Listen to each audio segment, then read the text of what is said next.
Okay, it looks as if I might have finally got a diagnosis. A number of people have contacted me via YouTube and have suggested that I look at Lyme disease as a possible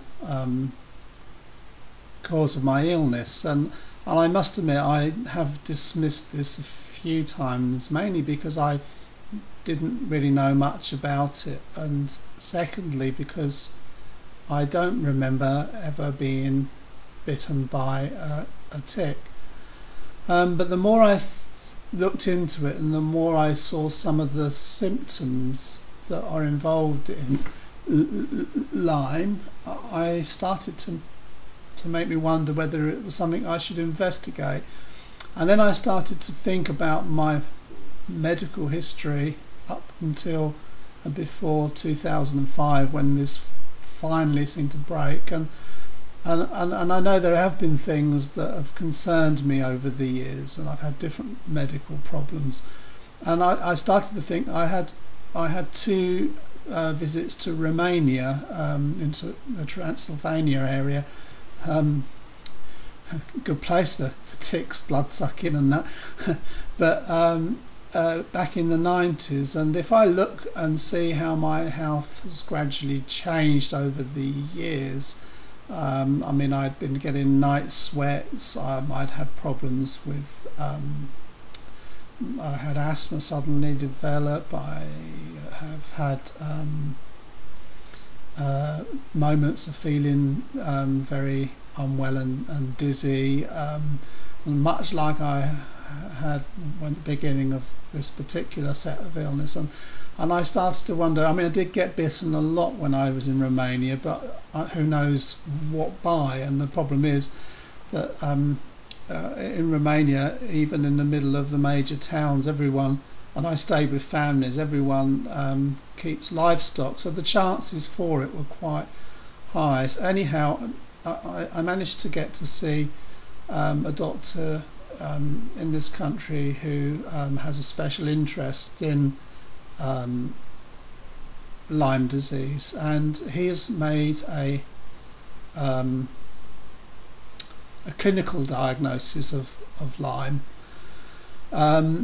He feels that it's quite possible that I got it while I was in Romania, and that Lyme, the bacteria that causes Lyme, can lie dormant in your body, and it's quite possible that the flu jab was just the thing it needed to be reactivated. It was probably working in my system anyhow, but gave it the opportunity to proliferate.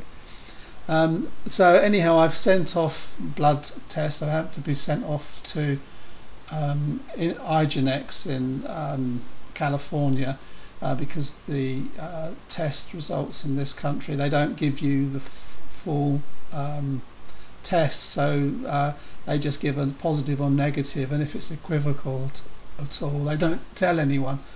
Whereas Igenex will give the doctor all my information of the tests, and he will be able to, on his own clinical experience, be able to determine what's going on. So I'm waiting for those to come back. They only went last week. I know they have them, so I've just got to wait for them. There's 2 tests that are being done on my bloods. I've also had another load of blood tests done for the national. Interestingly enough, there's at least one biological, what's the word I'm looking for? Bacterial infection that they're looking for. It's a very obscure condition called Whipple's disease, and apparently there's only been just over 1,000 cases of it ever, or at least reported. I mean, the phlebotomist didn't even know what to do to take the test, so I'm not sure whether they will actually complete the test, but it does seem unlikely it could be that, because one of the symptoms is generally that you lose a lot of weight. Not exactly a problem that I have.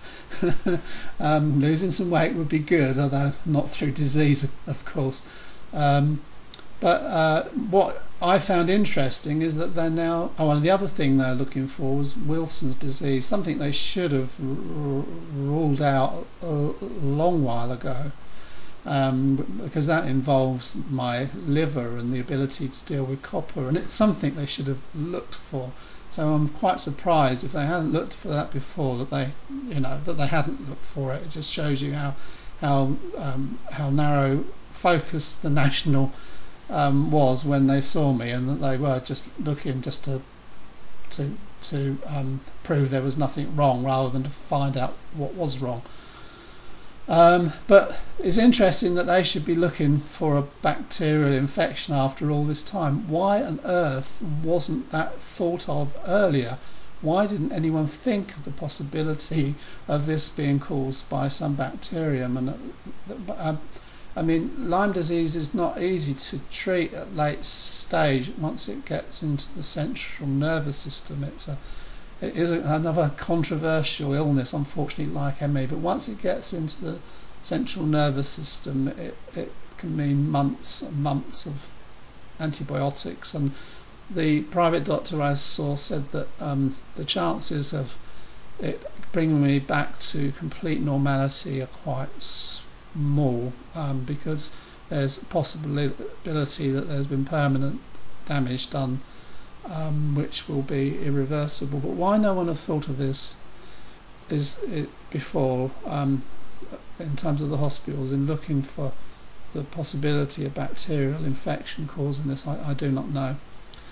But there we go, that's the way it is. I've also come across something else which might be of interest to those who watch my videos who have chronic fatigue syndrome, and I've left a link on this with this video.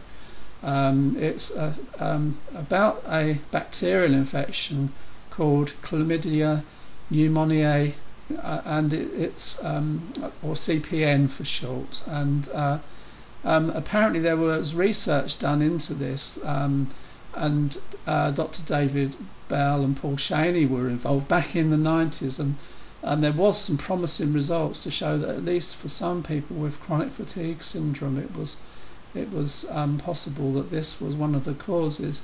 But due to the political thing at the time, it was never really fully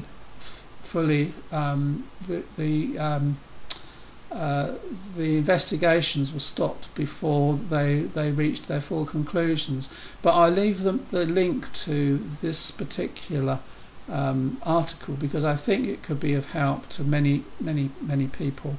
This particular bacteria has been linked to heart disease and multiple sclerosis and a number of other things it is a suspect in. So I'll leave that for you. As for myself personally, I've had a bit of a decline in health, and I think it's partly because my wife works in a school and she's had the 6 weeks off, and I tend not to let her know what's. I will say that I'm okay when I'm not, because I don't want to limit what she can do. And I think I've probably overdone it for the last few weeks. But whereas this was not at all really painful, I've started to get far more aches in my joints and shooting head pains and pains in my ears, and my walking has not been very good at all. I don't think I can walk that far these days, and it's my health, I would say, has been going down. I've been getting sensations like I've got sores on my body, but there's nothing there, which is a bit weird. But again, of course, it's probably all in my head. I'm sure that's what the National would tell me. My wrong illness beliefs.